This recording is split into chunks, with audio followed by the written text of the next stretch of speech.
इसमें आपको जो हम लोगों ने था ह्रस्व व्यंजन, दीर्घ व्यंजन और ह्रस्व व्यंजन, दीर्घ व्यंजन और प्लुत स्वर, इसमें आपको बता ही दिया था, यहाँ तक भी कंप्लीट कर लिया था, स्वर की मात्राएं भी कंप्लीट हो गई थी। नेक्स्ट हमारा था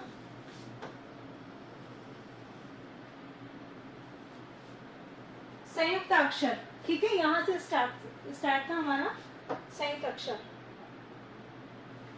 अब संयुक्त अक्षर में था कि जब दो अलग अलग व्यंजन आपस में मिलते हैं उसे संयुक्त अक्षर।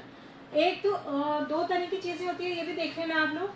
संयुक्त अक्षर कहते हैं जैसे व, कर्तव्य, तो, तत्व आदि, इनसे पहला वर्ण स्वर रहित होता है और दूसरा स्वर सहित होता है, वो हमारे संयुक्त अक्षर होते हैं।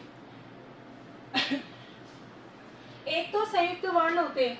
संयुक्त वर्ण कौन कौन से होते हैं?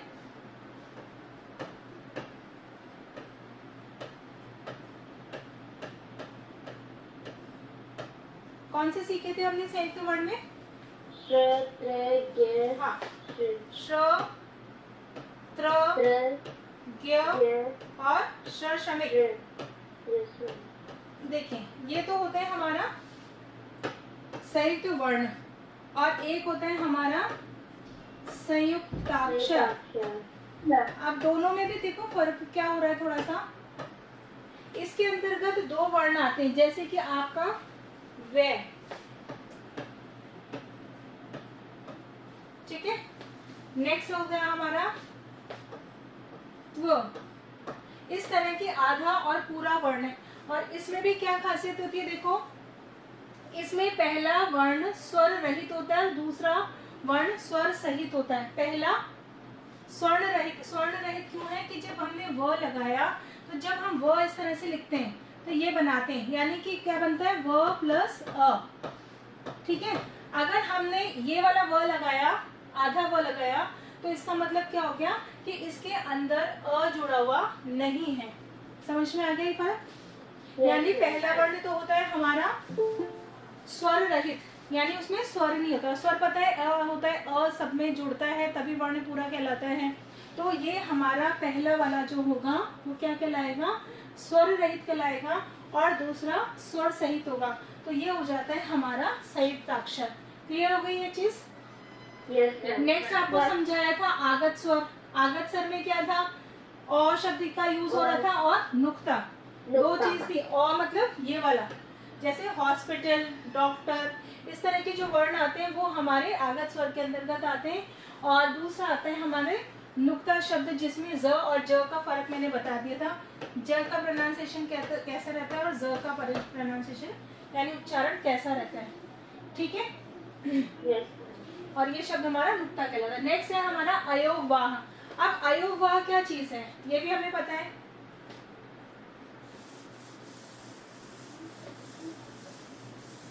अब इसमें देखिए, हिंदी वर्णमाला में अ से अ तथा अंग दो ऐसे वर्ण हैं जो न तो उनको स्वरों की गिनती में गिना जाता है और न ही व्यंजन में, ये अयोगवाह कहलाते हैं।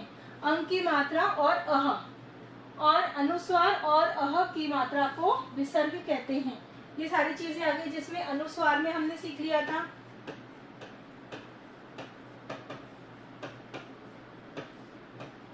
अनुस्वार में कौन कौन से वर्ड सिखाए थे, अंक की मात्रा वाले, अंक की मात्रा वाले वर्ड। ठीक है, इसको और डिटेल में जाने की जरूरत नहीं क्योंकि हम बहुत अच्छे से कर चुके हैं। ठीक है, नेक्स्ट था हमारा विसर्ग। विसर्ग पता है कौन सा होता है? मैं पीछे डॉट लगता है। हाँ, कुछ बच्चों को तो अभी शायद बहुत सारे बच्चों को नहीं पता होगा विसर्ग क्या है, हलंत क्या है ना। तो ये डॉट जो लग गए वो विसर्ग कहलाते हैं। जैसे अतः, नमः, स्वतः, प्राय, ये सारे वर्ड आते हैं हमारे विसर्ग के अंतर्गत। और अनुनासिक के अंदर चंद्रबिंदु आती है। हाँ, अब इसको आप कंफ्यूज मत हो ना, अनुस्वार और अनुनासिक कैसे ध्यान देंगे।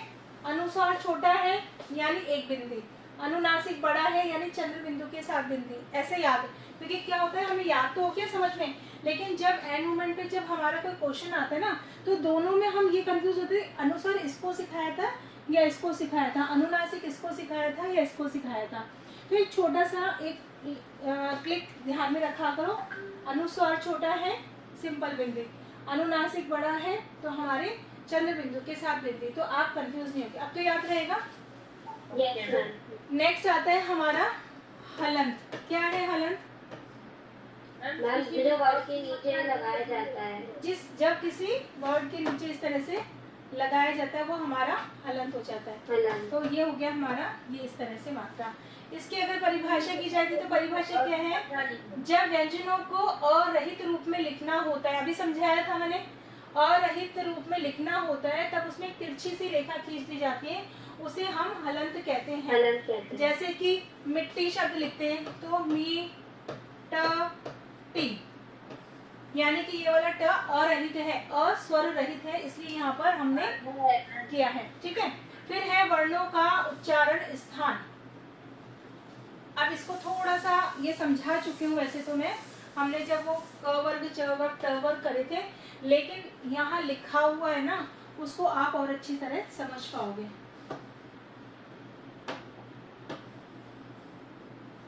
इसमें देखिए उच्चारण सबसे पहले होता है हमारा उच्चारण स्थान। उच्चारण स्थान में देखिए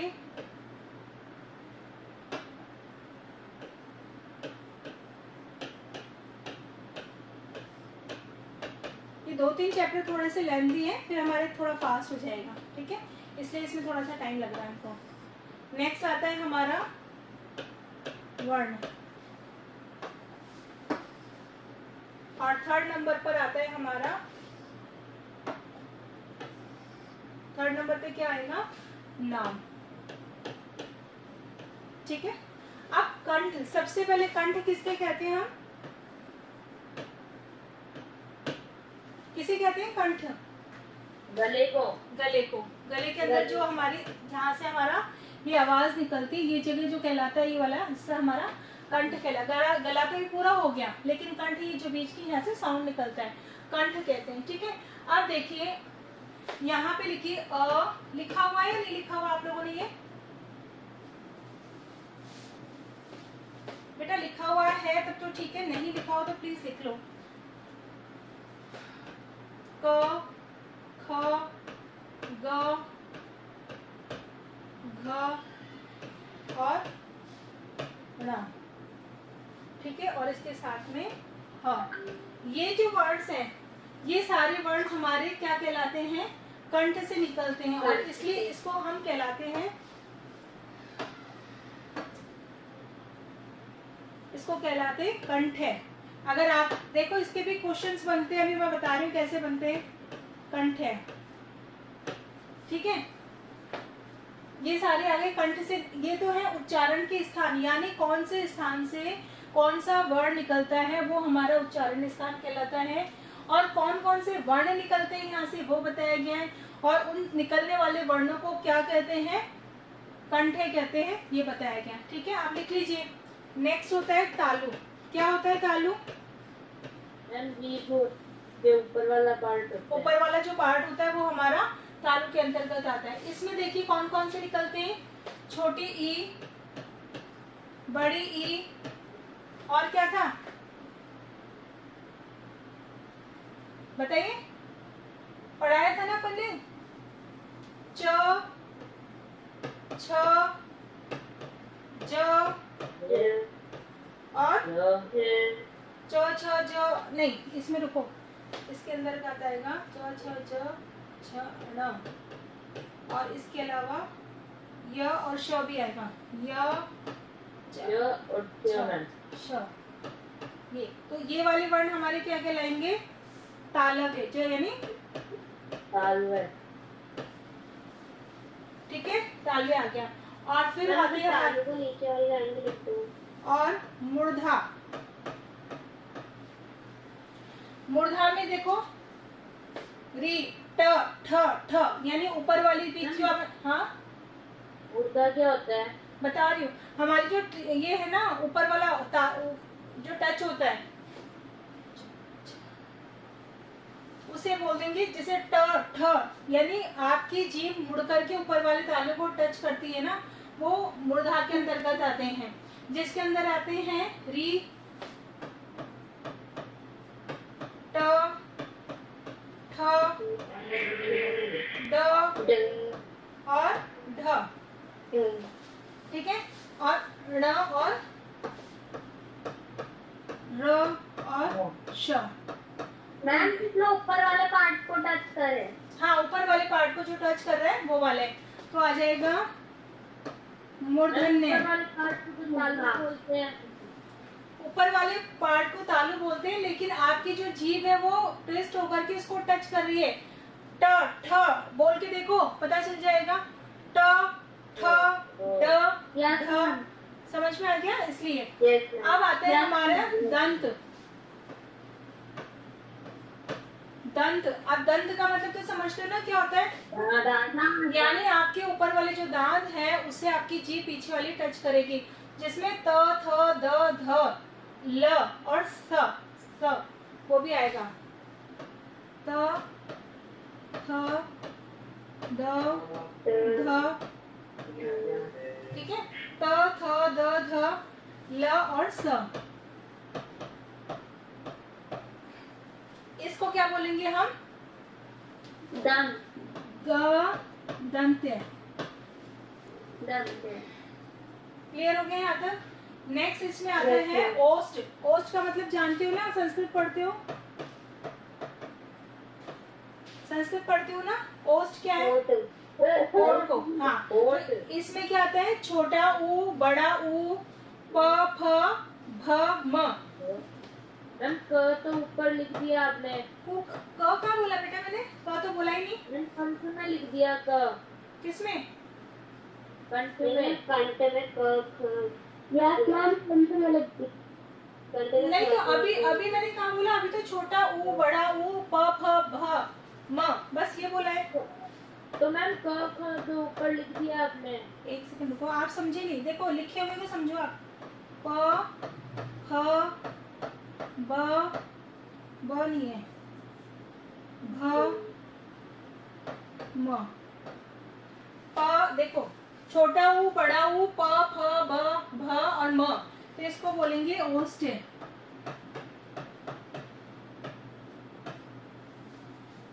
अब क कहाँ आ रहा है? क तो ऊपर ही तो आया, यहाँ क थोड़ी आ रहा है बेटा। आपको साउंड ऐसा लगा होगा जैसे मैंने क बोला है। हाँ, यस मैम। Yes ma'am. यहाँ तक क्लियर हो गया? Yes ma'am. मैं तालु को नीचे वाली लाइन में लिख दूँ। अच्छा, ओके। तुम लोग वहां से बैठो ना, इससे पता चलता है, यहाँ लिखने वाले को पता नहीं चलती छोटी छोटी बात। क्लियर हो गया यहाँ तक? तो नेक्स्ट बता दूं आगे। यहाँ तक तो हो गया मेरे कंठ, तालु, मूर्धा, दंत और ओष्ठ। और इसको याद करने का सबसे आसान तरीका कैसा है?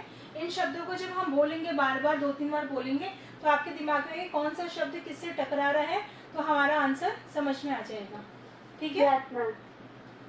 अब नेक्स्ट क्या आता है इसमें? ओष्ठ के बाद में हमारा आता है दंत ओष्ठ, यानी दांत और होठ एक साथ। हाँ, और ओष्ठ।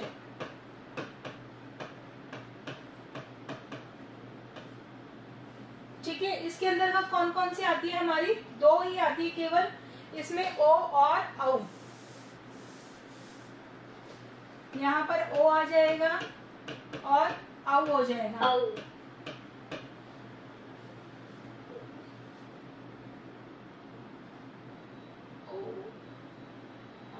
और इसको कहते क्या है? कंठोष्ठ।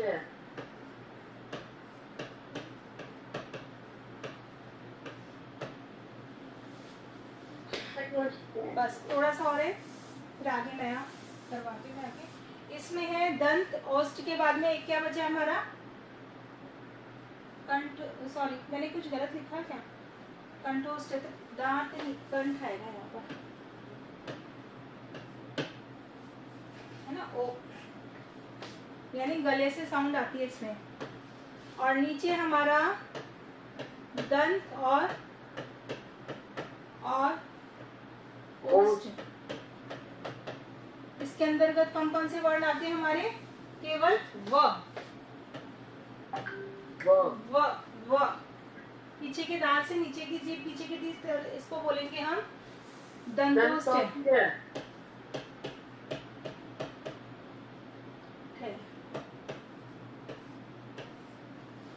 अब नेक्स्ट और लास्ट हमारा क्या आएगा, हमारा सॉरी नासिका। यहाँ पर आ जाएगा हमारा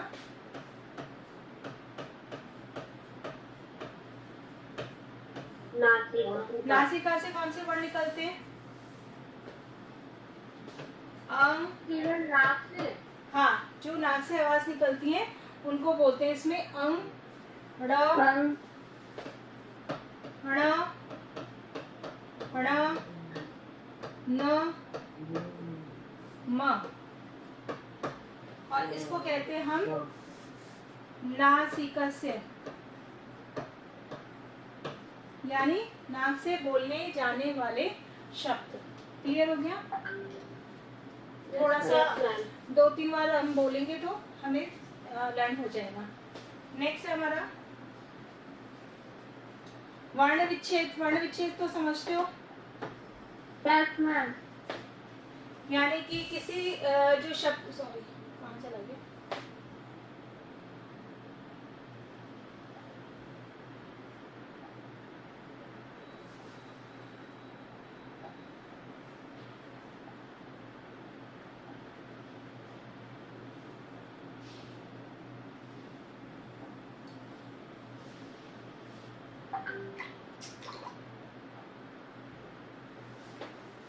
कहाँ गया भाई?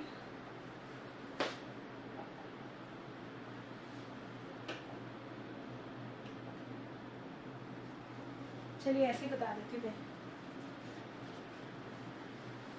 हाँ, लास्ट में हम क्या कर रहे थे इसमें? एक सेकंड, ये टॉपिक क्या था? टॉपिक एक बार देखो आपका।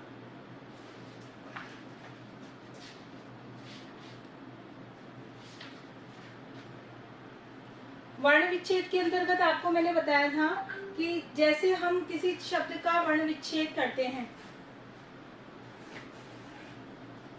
जैसे एक वर्ड है हमारा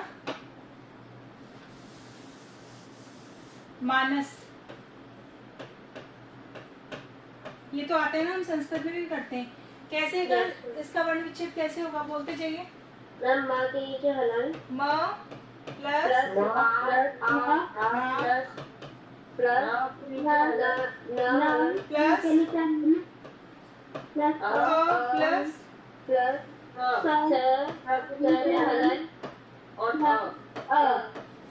यानी कि हमारा मानस शब्द इस तरह से हमारा ये हो जाता है वर्ण विच्छेद। ब्रेक डाउन कर दिया। ठीक है, आपको भी हमने समझाया था कि कोई भी जो व्यंजन है वो बिना स्वरों की सहायता से नहीं बोले जाते। और कल जब हमने परिभाषा सीखी थी तो परिभाषा में हमने ये बात सीखी थी कि स्वरों के उच्चारण के लिए व्यंजनों की आवश्यकता नहीं होती है, लेकिन व्यंजनों के उच्चारण के लिए स्वरों की आवश्यकता जरूरी होती है।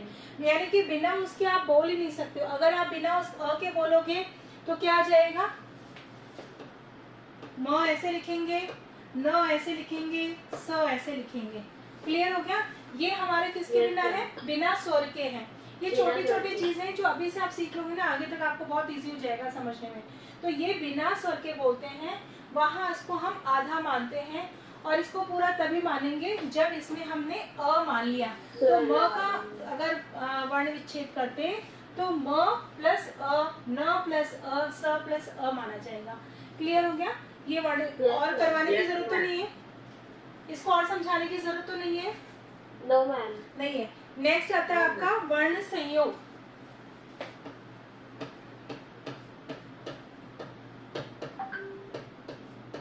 अब वर्ण संयोग में क्या, हमने ये वाला पढ़ा था वर्ण विच्छेद, और ये वाला है वर्ण संयोग। विच्छेद का मतलब तो क्या है? किसी चीज को अलग करना, और किसी और संयोग का मतलब होना है वो आपस में जुड़ जाना। संयोग होना मतलब मिलना।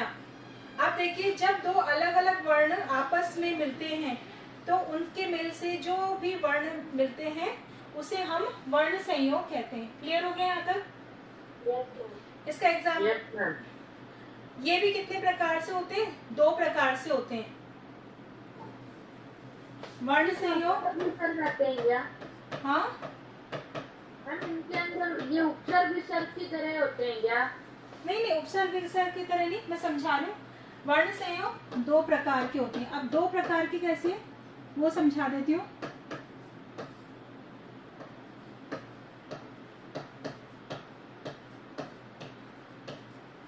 देखिए, अब यहाँ पे हमने वर्ण विच्छेद में तो सिंपल सी बात सीखी थी कि वर्णों के उच्चारण में अ का मतलब प्रभाव होता है ना, बिना उसके हमारे वर्ण अधूरे माने जाते हैं। तो ये बात तो हमने यही खत्म कर ली।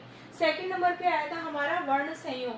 संयोग क्या मतलब होता है? मिलना। जब वर्णों को मिलाया जाता है 2 वर्णों का, तो उसे हम वर्ण संयोग कहते हैं। फिर हमने ये पढ़ा कि वर्ण संयोग कितने प्रकार के बताए आपको? 2 प्रकार के। अब 2 प्रकार के कौन कौन से होते हैं? एक तो व्यंजन का स्वर से संयोग, फर्स्ट नंबर पे तो व्यंजन का स्वर से संयोग, स्वर से संयोग, और व्यंजन का व्यंजन से संयोग। हाँ। और दूसरा होता है हमारा व्यंजन का व्यंजन से संयोग। हाँ।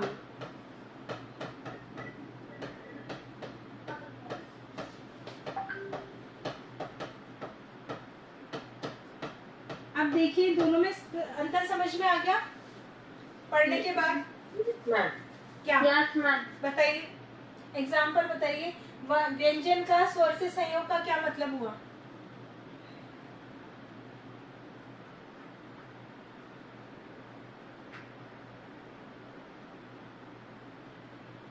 बताओ, समझ में आ गया ना? तो बता दो जल्दी से।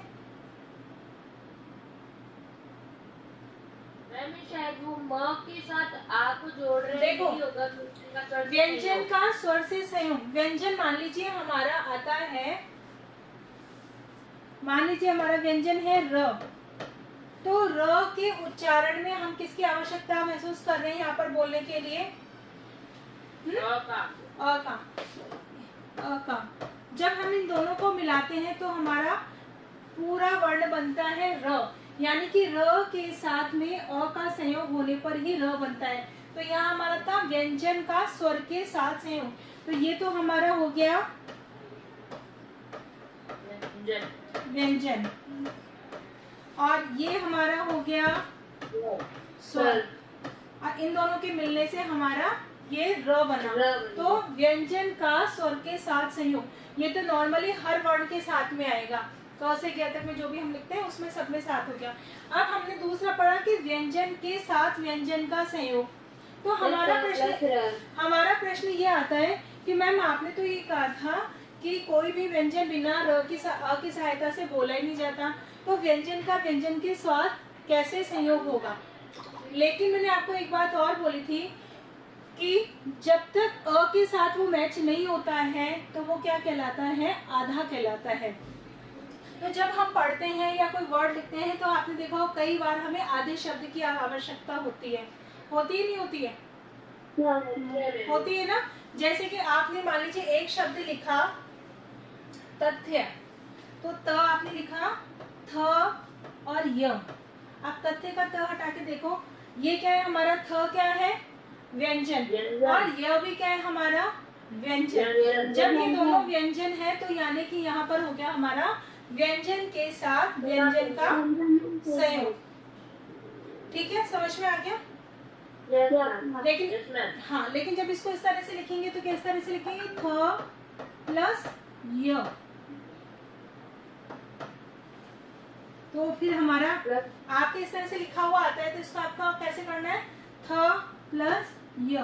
तो हमारा हो गया ये भी हो गया हमारा व्यंजन, और ये भी हमारा हो गया व्यंजन, और ये हो गया व्यंजन के साथ व्यंजन का संयोग। क्लियर हो गया यहाँ तक? आ गए दोनों? वर्ण विच्छेद हमने समझ लिया, अलग करना। वर्ण संयोग हमने समझ लिया, मिलाना।